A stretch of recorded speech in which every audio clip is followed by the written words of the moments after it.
The cell measured perhaps 3 steps in one direction and 4 in the other. June 1944. The window faced an inner courtyard of the Mandate Boulevard military prison, a heavy 19th century building on the Buda side of the river, its high walls smelling of damp limestone and lye. A 22-year-old woman sat on a wooden cot with her hands in her lap. Her front teeth were broken. Her eyes were swollen so badly that for the first few days she could only half open them. The Hungarian counterintelligence officer assigned to her case wanted one thing. He wanted the code to the British military radio transmitter that had been taken from her backpack at the Yugoslav border on the 7th of June. He had been working on her for 10 days.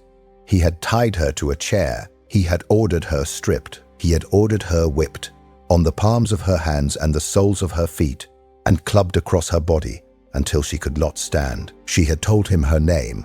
She had told him she had come from Mandate Palestine. She had not told him the code. He tried a new approach. He left the cell, and an hour later a guard opened the door, and a small, well-dressed woman in her 50s was pushed inside. The two women had not seen each other in nearly 5 years. The mother did not know her daughter had left Palestine. The mother did not know her daughter was a foreign agent.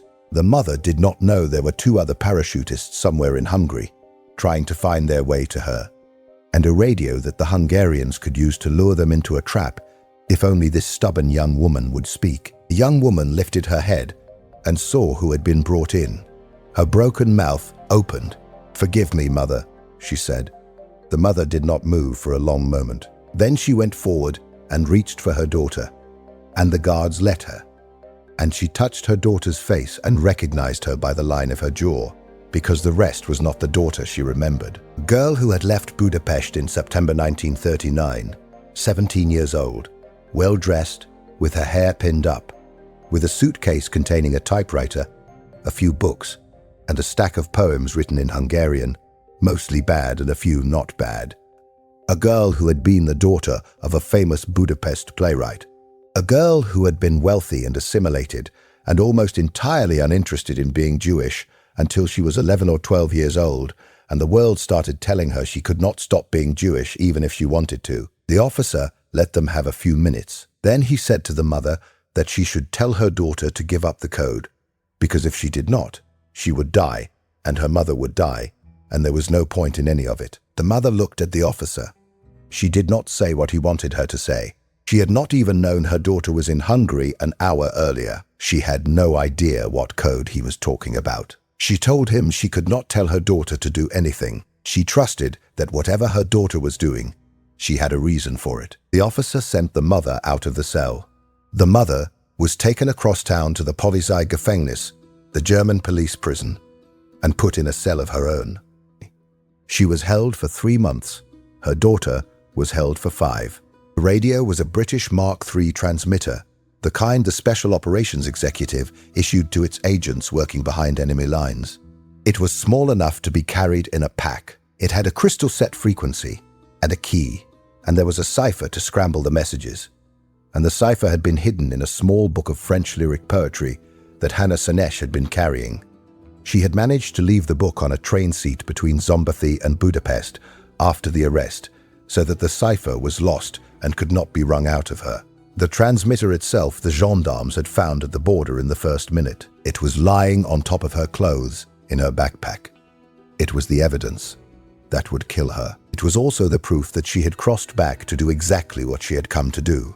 To understand how a 22-year-old woman ended up in a stone cell in Budapest with a British radio set on a Hungarian counterintelligence officer's table, you have to go back across the river, across the war, back to a heated apartment in Pest in the summer of 1921, where she was born on the 17th of July to a man named Hannah Senesh and a woman named Catherine. They were Jewish in the way many Budapest Jews were Jewish in those years. They lit no candles. They observed no Sabbath. They kept no kosher kitchen. They were Hungarian writers and Hungarian readers and Hungarian theatre-goers who happened to have grandparents who had been observant in another century. Their daughter, named Anna at birth and called Aniko by the family, grew up speaking Hungarian, reading Hungarian, writing Hungarian, She had a brother named György, 1 year older than her, whom everyone called Győr later, but who was Gyuri at home. Their father, Bela, was a well-known journalist and playwright, a man whose comedies were performed in the boulevard theatres of Budapest, and whose name appeared in the papers regularly. He died in 1929 of pneumonia. Anna was 6 years old. She dictated her first poem the night of her father's death. Her grandmother wrote it down for her, because she could not yet write. She wrote about a man going to sleep and not waking up. There is a copy of it somewhere in the archive of the National Library of Israel, in a folder of papers her mother kept for decades, because she could not throw away any piece of paper her daughter had ever written on. The grandmother had a very steady hand. The poem is not good. It is a 6-year-old's poem. It is the kind of thing you would expect from a clever child who has lost her father. But she had begun writing it down, and she did not stop until the last day of her life. The Senesh family was comfortable. Bela's plays continued to be performed after his death, and one was adapted into a film, and the royalties kept the family in their apartment and kept Hannah and her brother in private schools and music lessons. Catherine ran the household. She was, by all accounts, an elegant woman. She wore good clothes and kept good company. She was widowed at 33 with 2 small children, and she managed. The school Hannah was sent to was a Protestant girls' school of high academic reputation, the sort of school where the daughters of Budapest's professional class sent their children regardless of confession. Jewish girls and Catholic girls were admitted, but they paid higher fees. The Jewish girls paid the most.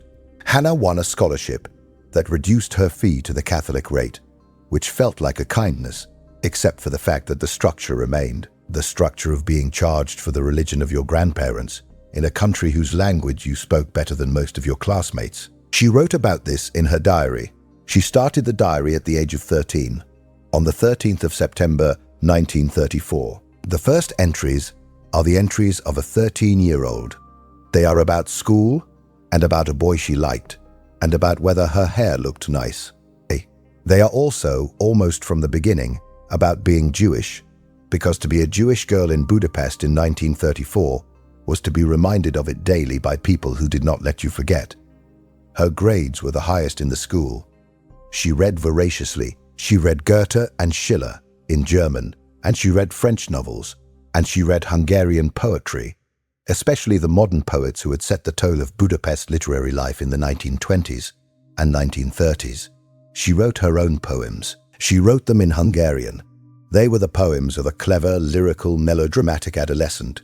They were sometimes very good and sometimes terrible. She kept writing them.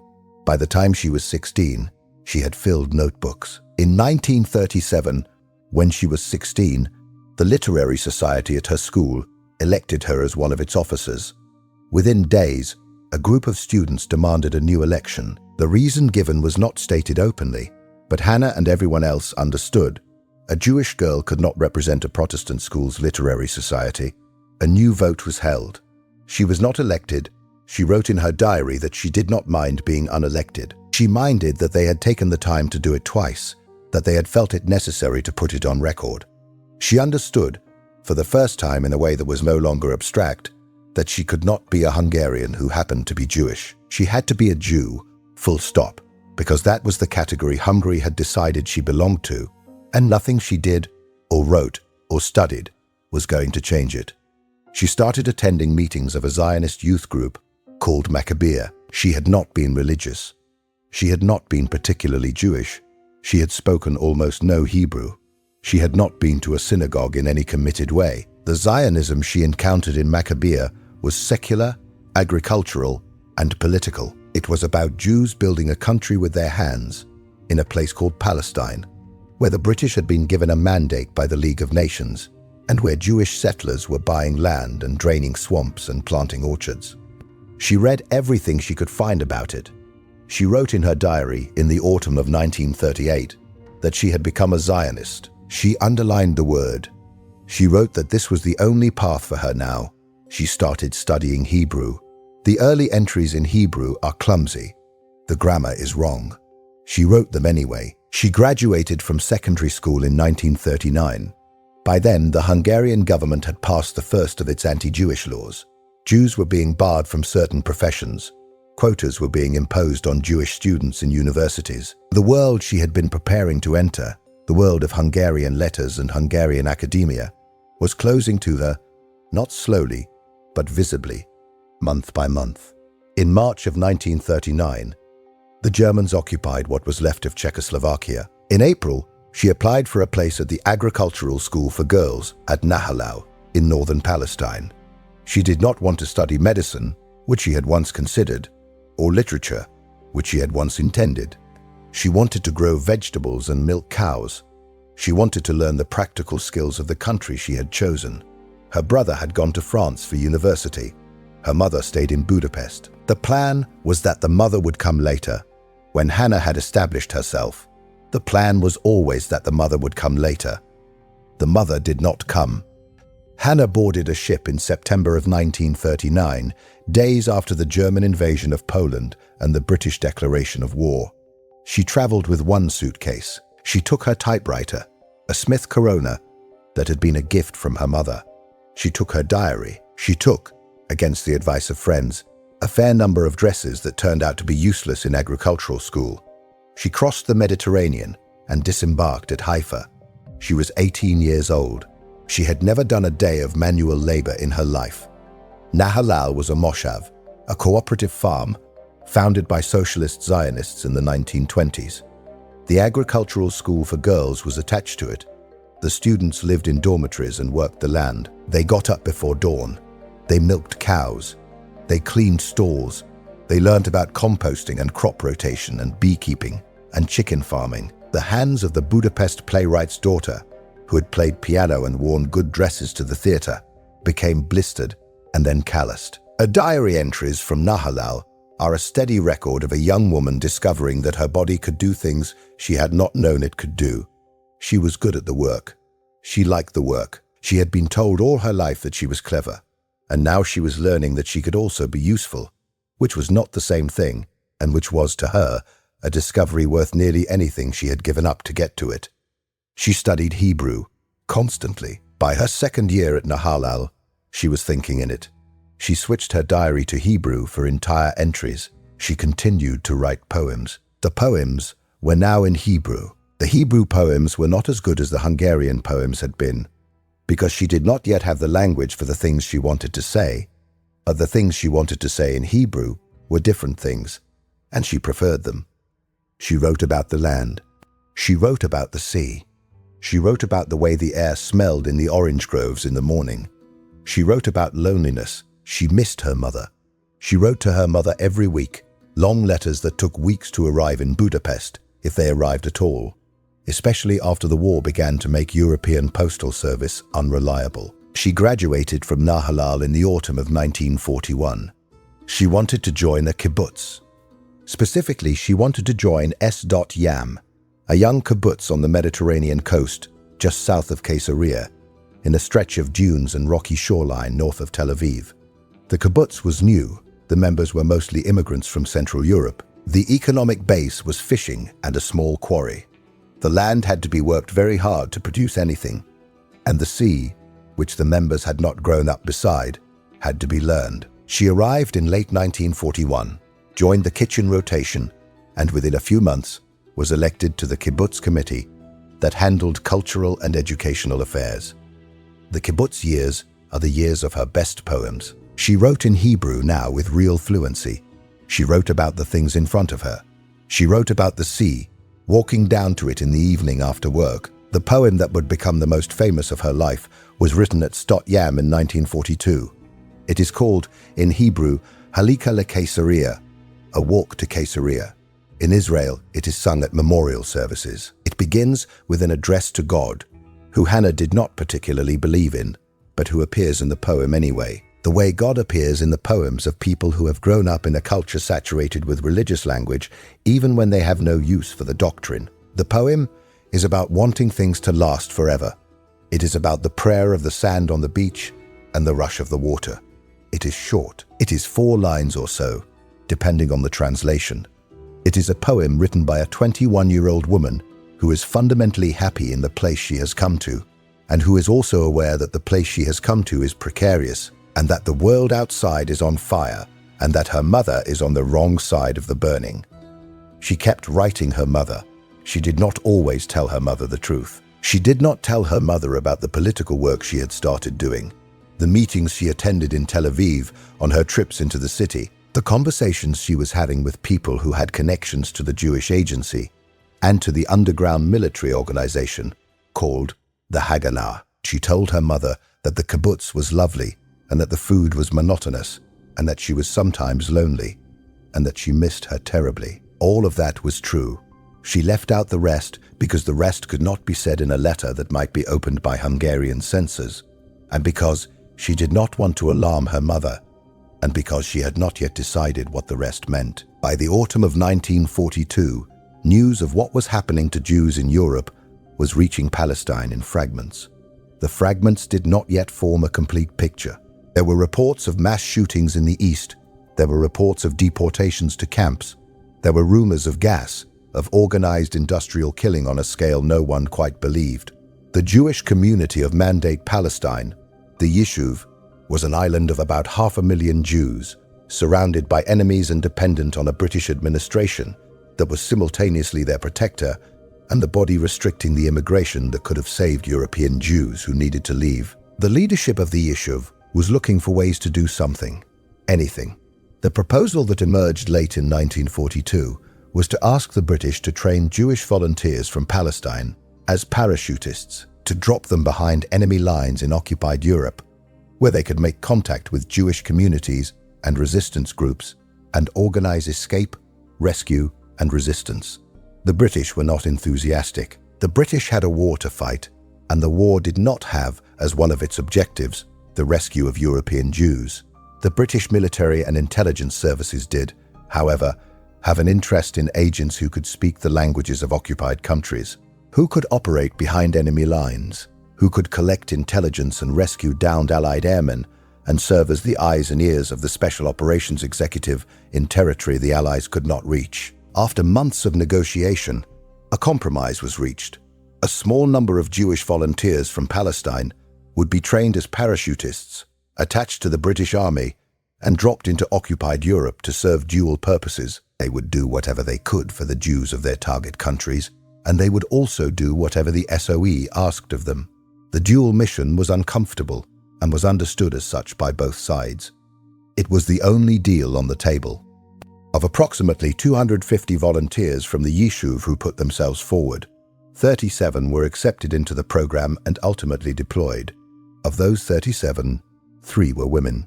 One of them was Hannah Senesh. Her recruitment happened in the early winter of 1943. A man she knew slightly from Tel Aviv, who had connections to the Haganah, came to her kibbutz and asked if she would consider a dangerous assignment. She did not ask many questions before saying yes. Her diary entry for that night is very short. It says, more or less, that she has been waiting for something like this and that now it has come, and that she does not know what it will be, but she knows what her answer is. She did not tell anyone at Stot Yam, including her closest friends, what she had just agreed to.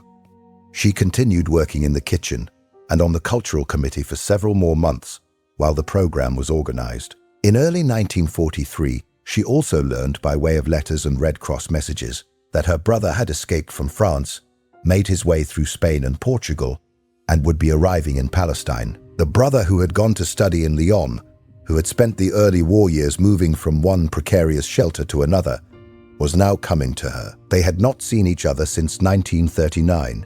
He arrived in early 1944. By then, Hannah was already in training. She got leave from her unit to meet him in Tel Aviv. They had one long day together, walking around the city, eating ice cream, talking about their mother, neither of them saying everything they thought. There is a photograph of them from that day. They are standing close together. They look like brother and sister. She did not tell him that within weeks she would be on a plane over the Adriatic. She wrote on the back of the photograph, in Hebrew, a line from the Psalms about how good it is for brothers and sisters to dwell together in peace. It was the last time she saw him. The training took place in stages. The Parmak, the underground military organization of the Yishuv, handled the initial preparation. The volunteers were taught fieldcraft, weapons, basic radio operation, and the political and operational background of the territories they were going to. Then they were transferred to British training facilities. They went to Egypt, to a base south of Cairo, where the SOE ran a course in parachuting, sabotage, encryption, and survival. Hannah completed her parachute certification in January of 1944.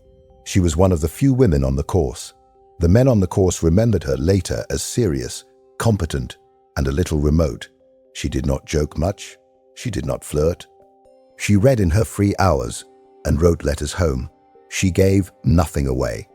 The plan for Hannah's mission, as it was originally drawn, was to drop into northern Yugoslavia, link up with Yugoslav partisans operating in territory that the Germans did not fully control, and from there to cross the border into Hungary and make her way to Budapest. In Budapest, she would establish contact with the Jewish community, particularly with Jewish youth movements with Zionist affiliations, and begin organizing an underground network capable of helping Jews escape across the borders to Yugoslavia and onward toward the sea, and eventually to Palestine. The radio she would carry would link her to SOE handlers in Bari, southern Italy, who would coordinate with Cairo and Jerusalem. She would, in time, be reinforced by other parachutists from her group, including Yoel Palgi and Peretz Goldstein, whose drops were scheduled for later.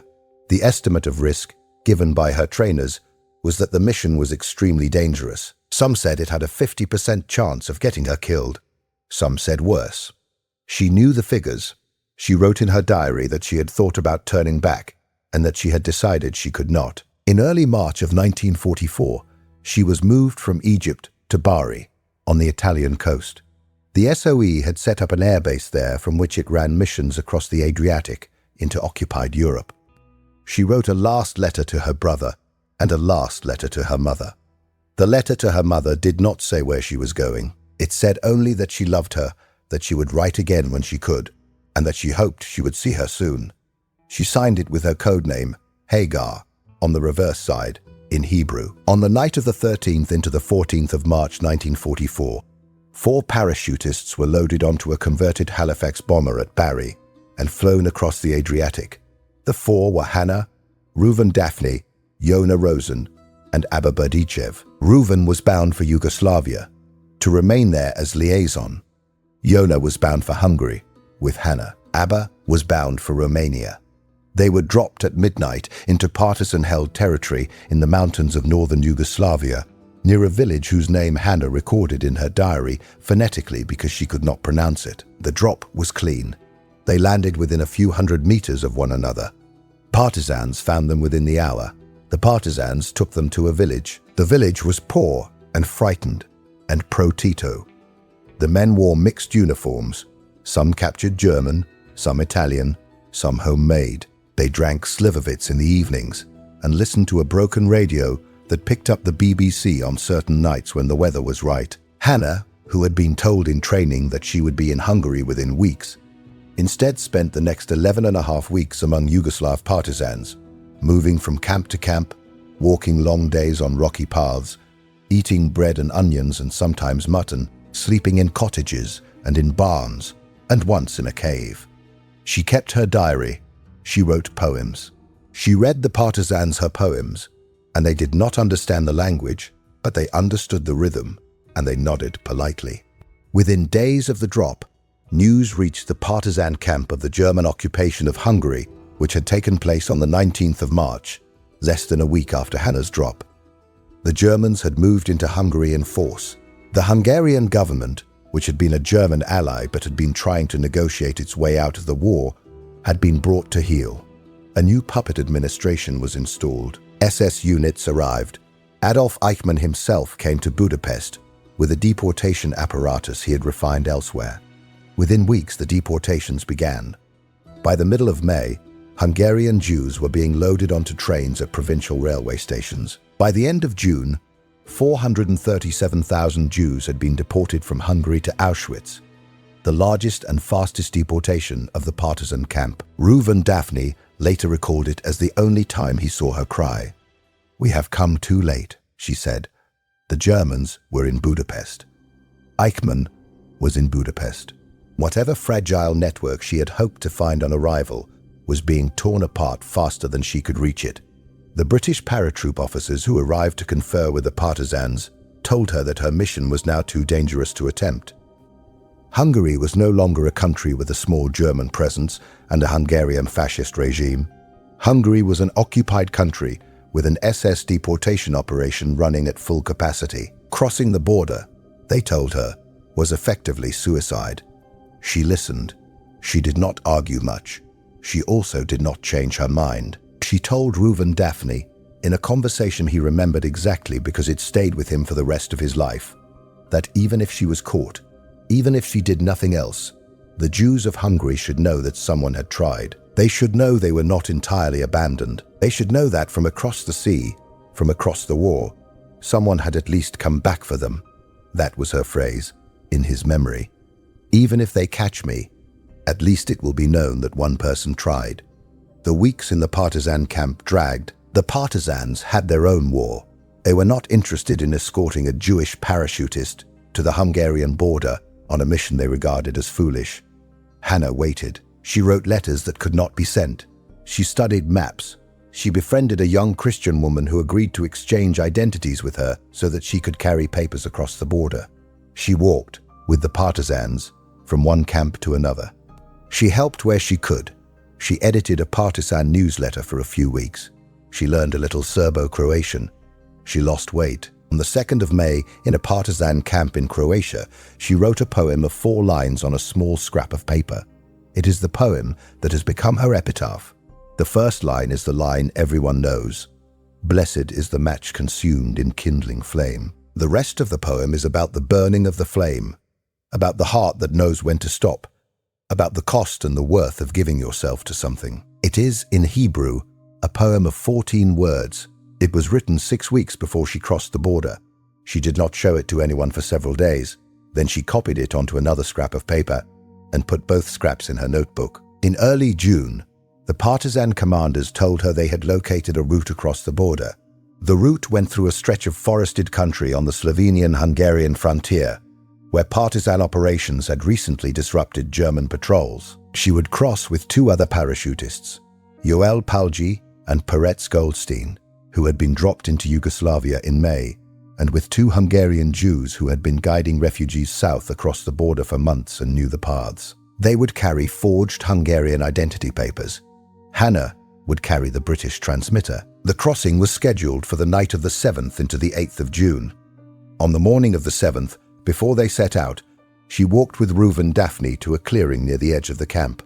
She took a folded paper from her pocket. She handed it to him. It was the poem she had written on the 2nd of May. She said, "If I do not come back, please bring this to the comrades at Stot Yam." Reuven took the paper. He did not read it then. He was, in his own description, tense and frightened and angry. He told her later that as he walked back to the camp, he had crumpled the paper and thrown it into a bush. He had thought, with the exasperation of a soldier on the eve of an operation, "What is she doing, writing poems on a day like this?" Some hours later, he came back to the bush, retrieved the paper, smoothed it out, and put it in his pocket. He kept it for the rest of the war. He carried it back to Palestine. He gave it to Hannah's friends at S.Yam. They published it. They sang it. They sing it still. The crossing went bad almost immediately. The accounts differ slightly on the details. The most reliable version is that the 5-person party crossed the border in the early morning hours and walked for some hours through forest. At some point, the Hungarian guides became uneasy. They had heard that the local gendarmes had been alerted. They wanted to abort. There was an argument. The party split. Hannah went forward with the transmitter.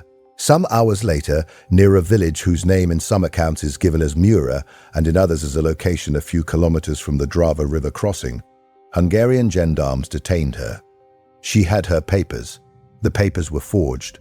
The papers might have held. The transmitter, lying in her backpack, did not hold. It was photographed and put on a table at the local gendarmerie. She was photographed and interrogated. Within 24 hours, she had been moved to Szombathely, a Hungarian provincial capital with a major military presence. And within a few days, she had been moved to Budapest, to the Margit Boulevard military prison. The first interrogation in Szombathely was rough. The first interrogation in Budapest was rougher.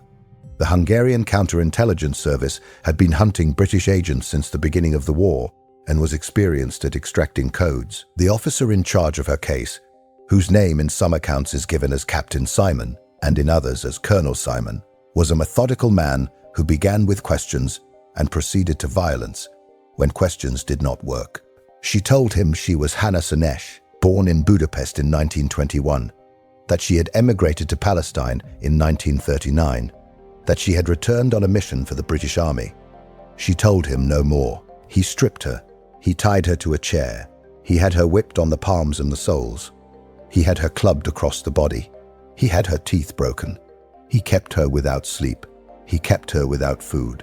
He demanded the radio code. She did not give him the radio code.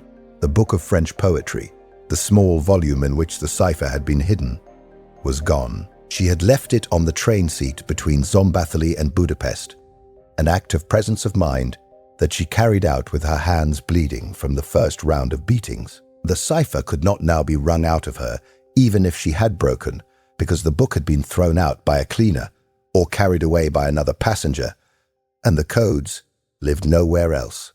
She knew this. The officer did not know that she knew this. The asymmetry was, in her mind, her one piece of leverage. As long as he believed she had the code in her head, he had a reason to keep her alive. The interrogation went on for days, then weeks. Joel Palgi was captured in Budapest in mid-June, having reached the city before being identified. Peretz Goldstein was captured shortly after. Both were brought to the same prison. Both were interrogated. They held to the cover story they had agreed in Cairo, which was that they had been dropped in Yugoslavia and had crossed independently and had no knowledge of any other parachutists. Hannah, in her own interrogations, gave nothing about them. The Hungarians knew there were others. The Hungarians did not know how many or where or what they intended. The transmitter was a key to a network the Hungarians could not open. The Hungarian counterintelligence officer, having run out of physical pressure to apply to her, decided to use her mother. The mother had been left alone in Budapest, increasingly desperate for news of her daughter, who had stopped writing months earlier. Catherine had no idea her daughter had left Palestine. She was, like every other Jew in Budapest in June of 1944, preparing to be deported. She was packing her belongings to move to a designated Jewish house. On the 17th of June, 10 days after her daughter's arrest, a detective from the state police came to her door. He told her to come with him to Mandate Boulevard. She went. Assuming it was about her own status, she was led to a room and questioned about her daughter. Where was Anna? Why had Anna gone to Palestine? When had Anna last written? She answered as best she could. She still believed her daughter was safe in Mandate Palestine, 4,000 kilometers away from Budapest. Then 4 men brought Hannah into the room. The mother's testimony, which she gave to Yad Vashem in 1960, is restrained. She does not describe the moment in the language of melodrama. She describes what she saw. She describes a young woman brought in by guards, whose face she did not at first recognize. She describes the bruised eyes, the missing front tooth, the shape of the body, thinner than it should have been. She describes the daughter's voice, broken, saying the only 2 words the daughter said in the moments before the officer began his questions. "Forgive me, mother." The mother did not faint. She did not cry out. She had been a widow for 15 years. She had been the head of a household since she was 33. She had crossed the city to deal with bureaucracies that would not deal with women. She had run her husband's literary estate. She had raised 2 children. She regained her composure within seconds. The officer told the mother to convince the daughter to cooperate. He explained that the daughter held information whose disclosure would save her own life and her mother's life. The mother said calmly that she could not tell her daughter to do anything. She did not know what her daughter was doing or why. She trusted, she said, that her daughter had her reasons. The officer was angry. He had counted on the mother. He sent the mother home. A few hours later, the Gestapo picked her up and took her to the German police prison, where she was held for 3 months. The daughter was sent back to her cell at Margate Boulevard, where she would be held until the 7th of November. In the cell, Hannah wrote. She wrote in the small notebooks her guards allowed her, and on scraps of paper she got from sympathetic prisoners, and on the wall of her cell with the stub of a pencil one of the cleaning women smuggled in. She wrote poems. The poems from the cell are not the best of her poems. They are short and rough. They are written under conditions in which polish was not possible. They are also among the most direct things she ever wrote. One of them ends with the line, "I gambled on what mattered most. The dice were cast. I have lost." She wrote this in 1944, in a stone cell, with her teeth still healing, in a country preparing to deliver 400,000 Jews to Auschwitz, and she wrote it without self-pity. She had played a number. The number had not come up. She did not complain about the outcome. She did not pretend she had not gambled. In the prison, the Jewish prisoners knew about her. She drew a Star of David on the window of her cell with a piece of soap so that it could be seen from across the courtyard. She used a small piece of mirror to flash messages out of her window to the cell windows opposite. She cut large Hebrew letters from paper and held them up at her window, teaching the Hebrew alphabet to Jewish prisoners who had grown up in assimilated Budapest families without learning a word of it. She passed news from the outside, gleaned from snatches she heard from the guards and from prisoners briefly brought into her cell. The Eastern Front had moved west. The Soviets were in Romania. Paris had fallen. The Reich was losing the war. She told this to everyone she could reach. The other prisoners took heart from her. Several of them survived the war and gave testimony about her. She was 23 years old. She was, in the testimony of prisoners who had known her for weeks, the most confident person in the prison. She and her mother had cells in the same building for several weeks. They were not allowed to see one another after the first interrogation. They were allowed brief glimpses across courtyards. Hannah would appear at her window when she heard her mother's cell door open below. They had a system of small signals. Her mother described it later, again without melodrama. The most they ever managed was the sight of a hand at a window, the angle of a head, an arm raised. 3 months of being in the same building. Almost no contact. The mother was released in early September. Suddenly and without explanation, the way people in custody were released in Hungary in 1944. She went home, found the apartment intact, and began, immediately, the search for a lawyer who could defend her daughter at trial. She did not stop until the daughter was dead. The trial was set for late October. The Hungarian political situation, which had been deteriorating throughout the autumn, broke open on the 15th of October when Regent Miklós Horthy, who had been trying to extract Hungary from the war, was deposed by a German-backed coup. The new government was the Arrow Cross, a Hungarian fascist movement under Ferenc Szálasi, the most extreme of the Hungarian right. The Arrow Cross took power in Budapest and immediately began a campaign of murder against the city's remaining Jews. Bodies were thrown into the Danube.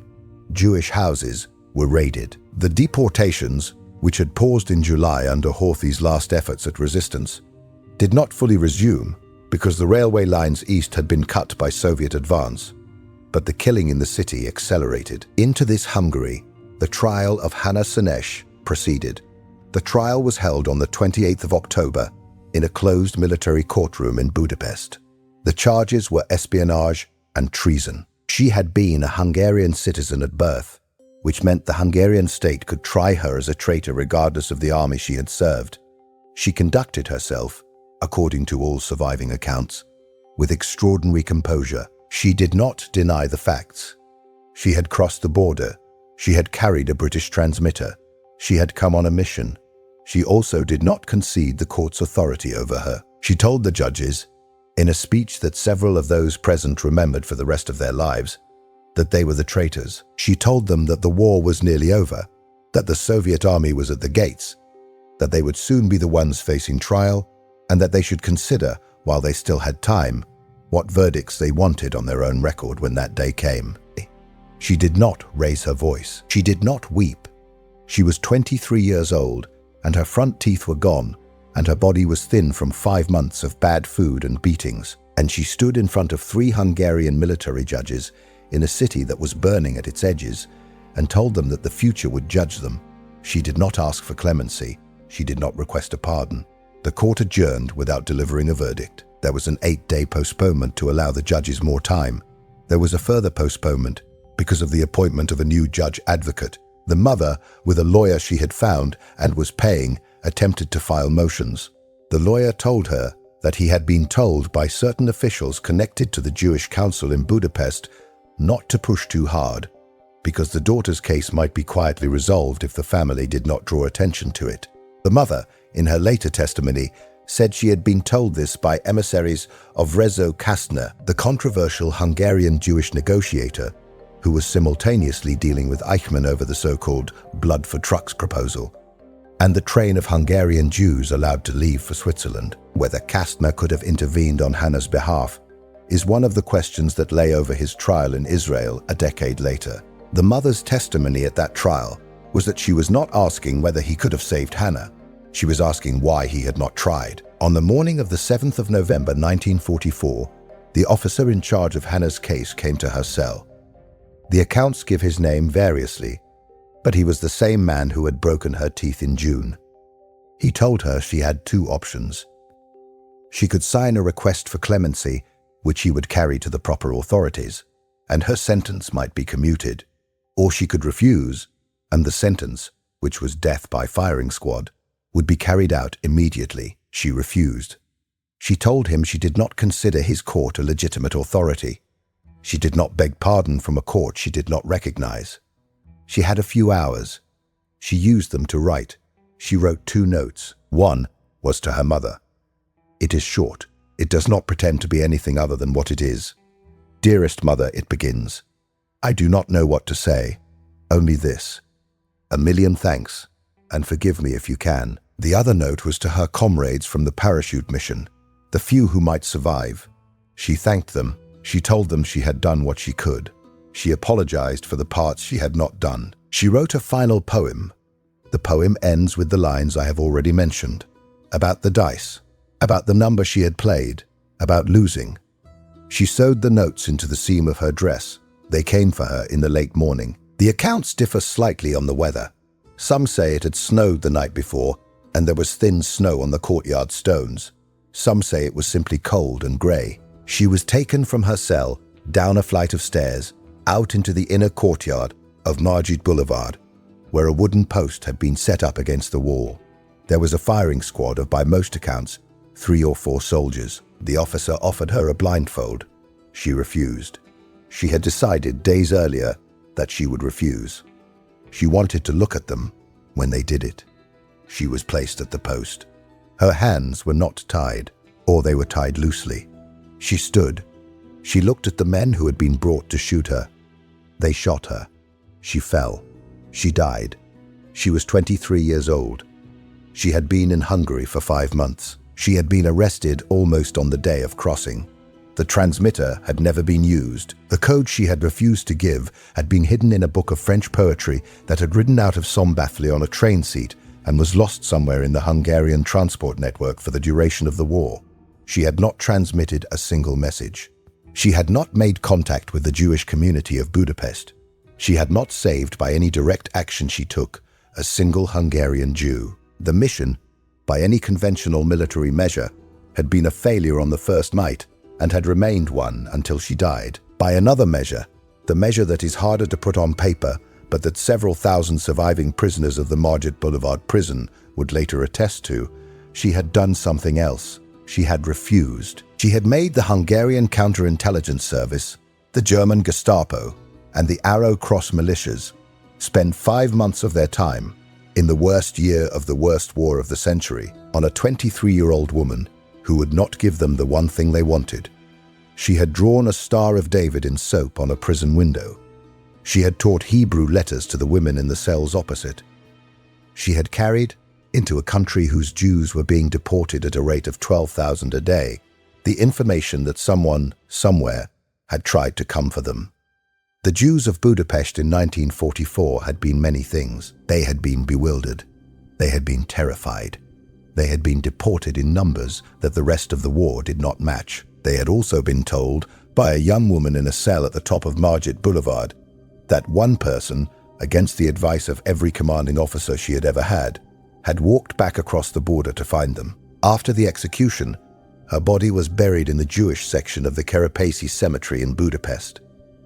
The mother was released from her own custody before the execution and was alive at war's end. She survived the Arrow Cross terror in the city, partly by hiding in safe houses arranged by Swedish and Swiss diplomats, partly by luck. She lived through the Soviet siege of Budapest in the winter of 1944 and 45. She came to Palestine after the war. She lived to see the founding of the State of Israel in 1948. She gave testimony at Yad Vashem in 1960. She published her daughter's diary, her daughter's poems, her daughter's letters. She kept every scrap of paper. She corresponded with the parachutists who had survived. She raised funds for a memorial. She lived until 1992, when she died in Israel at the age of 96. She is buried in the cemetery at Sdot Yam, near the kibbutz her daughter had loved. The brother, Giora, also survived. He served in the British Army during the war and in the Israeli Army during the War of Independence. He had a long career in agriculture and education. He was a frequent presence at memorial services for his sister. He never quite recovered from the fact that he had seen her only once after 1939, for a single day in Tel Aviv, in February of 1944, and had not known when he said goodbye that he was saying goodbye. In 1950, the remains of Hannah Senesh and 6 other Jewish parachutists from Palestine, who had been killed on missions in occupied Europe, were brought to Israel. They were buried together in a row in the parachutist section of the military cemetery on Mount Herzl in Jerusalem. The 7 graves are simple. The names are in Hebrew and in the alphabets of the countries the parachutists had jumped over. Hannah's grave bears her name in Hebrew, her dates, the words she chose to be remembered by, and nothing else. The poem she handed to Reuven Daphne in the clearing in Croatia on the morning of the 7th of June 1944 was published in Hebrew in 1945. It has been set to music several times. Its first line is what most people know of her. Blessed is the match consumed in kindling flame. It is a 4-line poem written in Hebrew by a Hungarian Jew 6 weeks before she crossed into Hungary on a mission whose stated purpose was rescue and whose actual outcome was her death. It is not a great poem. It is also a great poem. It is both at once, the way the poems of 22-year-olds sometimes are when the poet has been measuring her own life against a wall and has found, to her surprise, that she would rather be the match than not. The poem she wrote in the cell, the one about the dice, was found in the pocket of her dress when her belongings were returned to her mother. The note to her mother was also found there. Both papers had been folded several times and pressed flat. They had survived the firing squad. The dress was returned to Catherine in Budapest in late November of 1944. The papers were small and creased, but the words were legible. The mother kept them with the other papers, the diaries from Nahalal, the letters from Sdot Yam, the notebook in which Hannah had copied the poem about the match, the photograph from the day with the brother in Tel Aviv.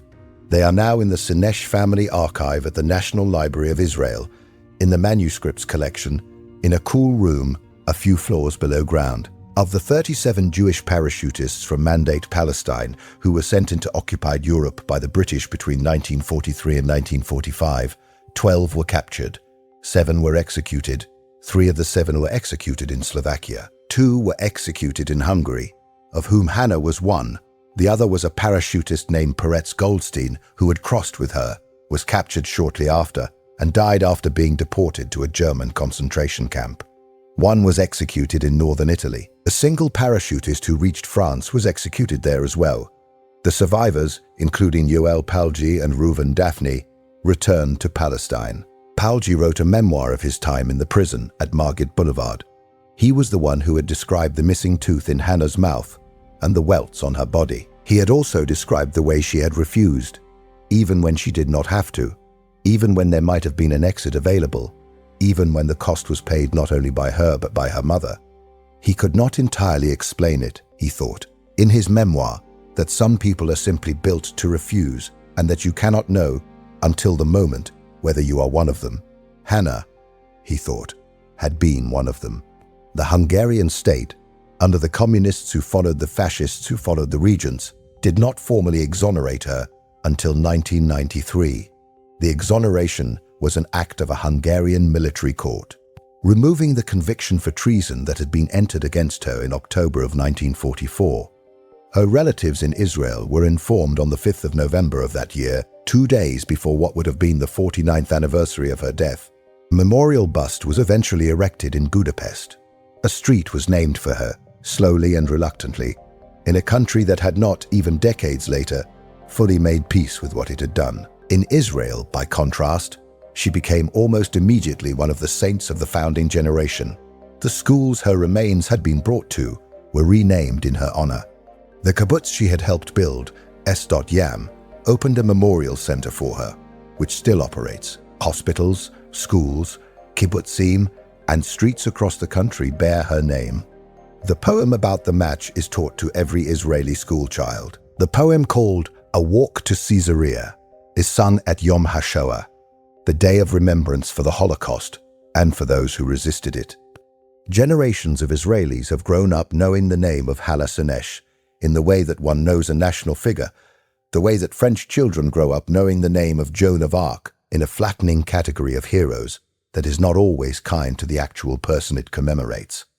The actual person was, before she was anything else, a Budapest schoolgirl who had been good at composition and bad at gymnastics. She was a girl who had been raised in an apartment with a piano and a maid and a writing father whose plays were performed in good theatres. She was a fatherless girl who had dictated her first poem at 6. She was a 13-year-old who started a diary and kept it for 10 years. She was an adolescent who discovered against her will that she was a Jew. She was a 17-year-old who decided that the only thing to do was to leave. She was an 18-year-old who took a ship to Haifa and a bus to a school where she learned to milk cows. She was a 21-year-old who walked down to the Mediterranean at dusk and wrote a poem to a god she did not believe in about the prayer of the sand. She was a 22-year-old who agreed, without making her trainers explain twice, to be dropped at midnight into a country she had never seen so that she could walk across one more border into the country she had been born in. She was a 23-year-old who refused a blindfold. She was also a young woman who wrote a great many bad poems and was working on getting better at writing good ones when she was killed. She had a sense of humor that her closest friends remembered as quick and dry. She liked the ocean. She liked sweet coffee. She had been in love at least twice that her diary admits to, both times briefly and inconclusively. She had wanted to marry and have children, and had said so in her diary, and had also wanted not to be ordinary, which is a tension that almost everyone her age has had, and that almost no one resolves. She had been afraid, sometimes, in the months before her drop. She had written about being afraid. She had not been afraid in the way that prevents action. She had been afraid in the way that almost everyone who has ever done something hard has been afraid. The afraid that you carry through anyway, because the alternative is to be the kind of person who did not. She would have made, in the absence of the war, and in the absence of the cell, a good kibbutz librarian, perhaps, a teacher, a Hebrew poet. The line of her life would have run plausibly through Yam into the founding of the State of Israel, into a marriage and children, into a slow accumulation of slim volumes of poetry, into eventual graying and middle age and grandchildren. The line was cut at 23. There is no use pretending otherwise. The line was cut by men who were paid to break the teeth of young women and shoot them in courtyards.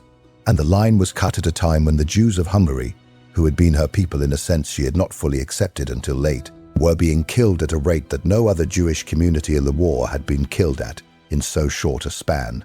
She had walked back to them. The walk had taken her exactly 30 meters past the border before the gendarmes arrived. It had also taken her a lifetime. She had been walking back, in one sense, since the day she boarded the boat to Haifa in September of 1939. She had been walking back from the moment she had decided to leave. What the transmitter symbolized, to her and to the men who interrogated her, was different. To them, it was a means of communication, a piece of hardware whose codes might allow them to enter a network and pick off the parachutists one by one. To her, it was the proof that she had returned. The transmitter was the object her trainers had given her in Cairo. It was the object she had carried in her backpack down the loading ramp at Bari and onto the Halifax bomber. It was the object she had jumped with into the cold air over partisan-held Yugoslavia. It was the object she had carried for 11.5 weeks through Croatian forests and partisan camps. It was the object that lay in her backpack when the gendarmes stopped her near the village in the early morning hours of the 7th of June. It was the object that condemned her. It was the object that proved she had crossed. Without the transmitter, she might have argued that she was a confused Hungarian girl who had wandered too close to the wrong patrol. With the transmitter, she was a parachutist of the British Army on a mission whose object was the rescue of Hungarian Jews. The transmitter, in the end, was the part of her case that she did not contest.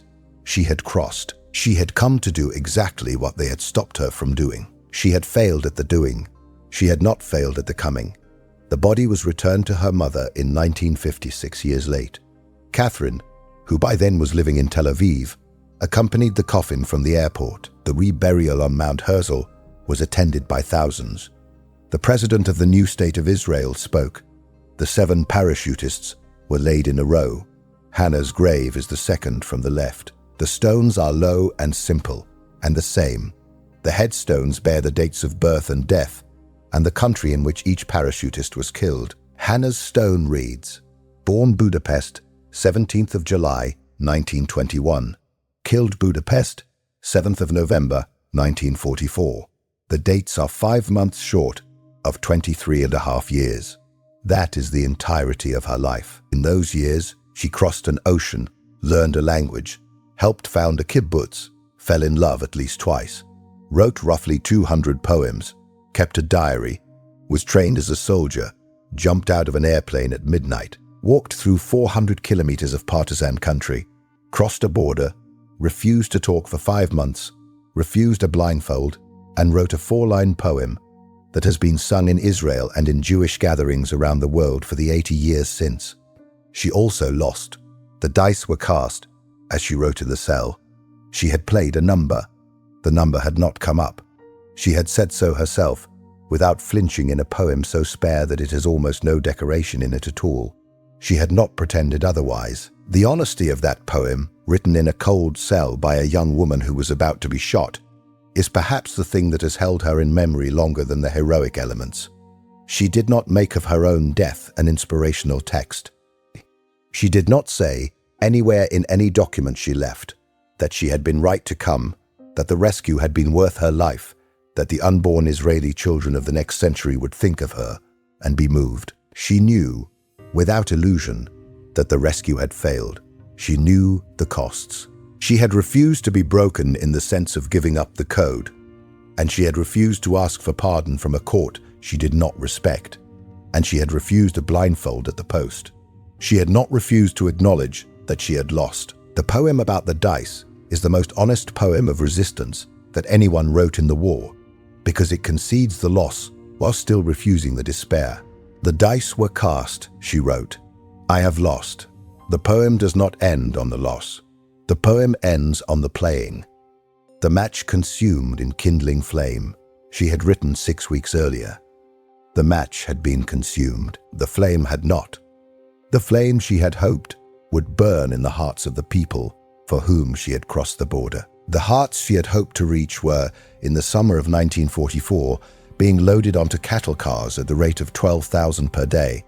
Most of them did not survive long enough to know her name. The ones who did survive learned of her later, after the war, when her diary was published and her poems set to music and her name carried back across the border she had died trying to cross. Several of the prisoners who had been in Mandate Boulevard during her 5 months there wrote about her in their own memoirs.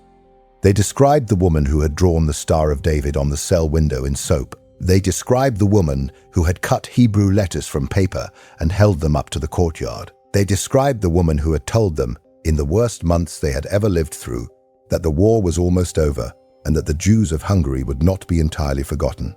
She had been right about the war. She had been wrong about the timing. The war was over in the summer of 1945, 8 months after her execution. By then, the German army was destroyed. The Hungarian fascists had fled, or been arrested, or been killed, and the Soviets occupied Budapest. The Arrow Cross officials who had ruled the city during her last weeks were rounded up. The counterintelligence officer who had broken her teeth was identified and disappeared into the post-war chaos.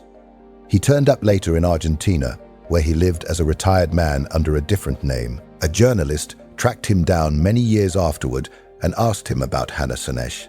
He was an old man by then, in his 70s, he said, on the record, that if he could live his life over again, he would do nothing differently.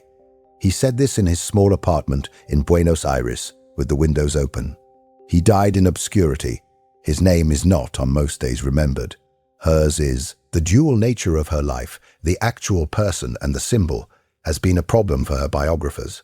The symbol has tended to overwhelm the person. The Hannah Senesh of Israeli national memory is a clear-eyed Zionist heroine who walked back across the border to save her people and died for them, without flinching. The Hannah Senesh of the diary is a more complicated figure. She doubted. She wrote bad poems and knew they were bad. She missed her mother in ways that did not always read as heroic, and she described in her own pages a longing to be ordinary, to marry, to have children, to live the small life of a kibbutz worker who would be remembered at most by her grandchildren. She had agreed to the parachutist mission because she had felt called to it. She had not agreed to it because she had been certain.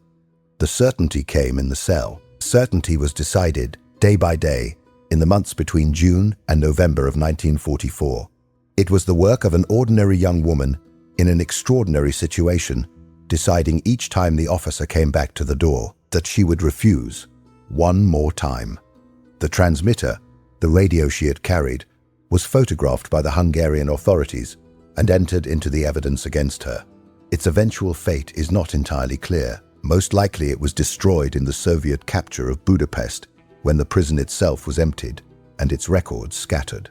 Photographs of similar transmitters from the SOE inventory survive in British archives. They look, in the photographs, smaller than you would expect.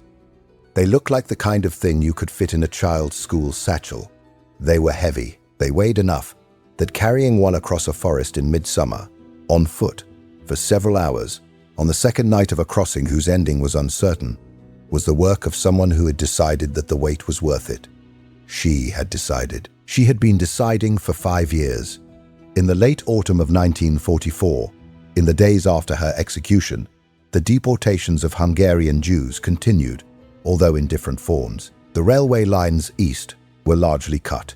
The remaining Jews of Budapest, between 70,000 and 100,000 people, were forced into the Pest ghetto, where they survived under appalling conditions through the winter of 1944 and 45.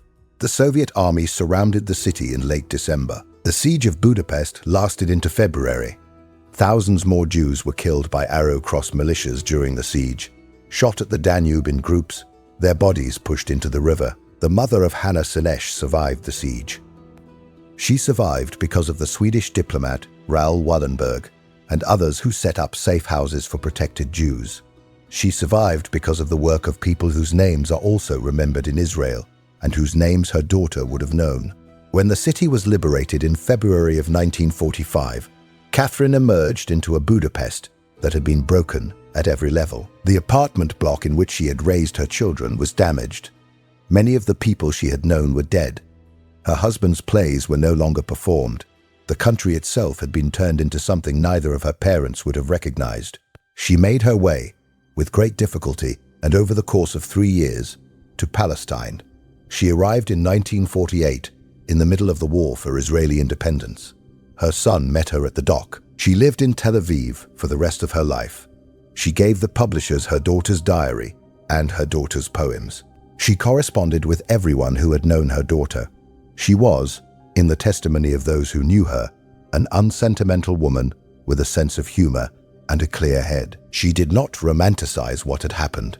She did not let other people romanticize it either. When the films were made and the plays were staged and the biographies were written, she pushed back gently and persistently against the versions she felt were untrue.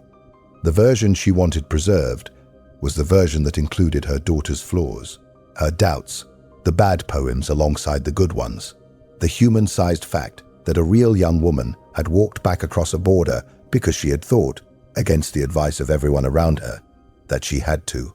She would tell, in later years, the story of the morning at Margate Boulevard. She would tell it the way she had given it to Yad Vashem in 1960. She would tell it without melodrama. She would describe the small details, the shape of the room, the position of the officer at his desk, The way her daughter's voice had sounded when she said the only two words she said, "Forgive me, Mother." Catherine would always say, when she came to this point in the telling, that her daughter had nothing to be forgiven for, that her daughter had done what her daughter had to do, that a mother who had raised a child to think for herself could not, at the very moment when the child was thinking for herself, undo the thinking, that the only thing left to a mother in such a moment was to stand with the child. And that was what she had done. And that was what she had told the officer. She had said she could not tell her daughter to do anything. She had said she trusted her daughter's judgment. She had said this in a room with a man who could have had her shot for saying it, and she had said it anyway. And the man had not shot her, and she had walked out of the room and home, and the daughter had stayed. 5 months later, the daughter had refused the pardon and refused the blindfold and looked at the men who shot her and died. On the 7th of November every year, in Israel, the kibbutz at Sdot Yam holds a memorial gathering. The members read her poems. They read the 4 lines of the match. They read the 4 lines of the walk to Caesarea. They read the diary entries from her years on the kibbutz, when she had been one of them, a young woman from Budapest who had come to live by the sea. They read, sometimes, the poem from the cell, the poem about the dice, in which she had written, with a clarity that nothing else in her short life matched, that she had gambled and lost. They read it because she had written it. They read it because it is true. They read it because she had refused, in her own last words, to lie about what had happened. The dice were cast. She had lost. They read the poem at Sdot Yam every year because her honesty about the loss is what makes the courage matter. A poem that pretended the cost was paid in full and willingly would be a different poem. The poem she wrote was about a young woman who had played a number and lost, and who had still, with broken teeth and a thin body and one good hand left, refused to give the code, refused the blindfold. She had lost, and she had not surrendered. The two things are not the same. The Hungarian officer who broke her teeth in June and watched her die in November is buried in Argentina. His grave is not visited. The young woman whose teeth he broke is buried on a hill in Jerusalem, in a row of 7 graves, in the parachutist section of the military cemetery on Mount Herzl. Her grave is visited. People bring stones. They leave them on the headstone.